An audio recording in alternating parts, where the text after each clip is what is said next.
நம்ம எல்லாருக்குமே நல்லதே நடந்துட்டு இருக்கணும்னு ஆசை. ஆனால் நடக்குதா? அதனால தான் கண்ணதாசன் போட்டார், நினைப்பதெல்லாம் நடந்து விட்டால் தெய்வம் ஏதுமில்லை, நடந்ததையே நினைத்திருந்தால் அமைதி என்றும் இல்லை. நினைக்கிறதெல்லாம் நடந்துட்டு அப்புறம் எங்கெங்க கடவுள்?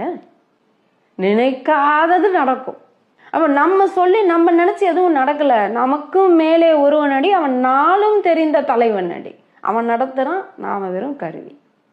ஆனா எல்லாருக்கும் என்ன ஆசை பாருங்களேன், நம்ம நினைக்கிறதெல்லாம் நடந்துடணும். நடக்கலன்னா அவ்வளவுதான், ஒரே கோபம், ஒரே வருத்தம். என்னங்க நம்ம வாழ்க்கையை நம்ம வடிவமைக்கிறதா இருந்தா எல்லாரும் எப்படி வடிவமைச்சிடும்? இந்த உலக பணக்காரர் யாரோ அவர் தான் நம்ம.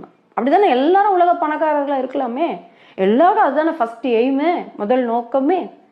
எல்லாருக்குமே சந்தோஷமா இருக்கணும் தாங்க ஆசை. நல்லதே நடக்கணும், நம்ம சந்தோஷமா இருக்கணும். ஆனா நடக்குதா? இல்லை. எப்ப என்ன நடக்கும்னே தெரியல. உடனே வருத்தம், உடனே வேதனை.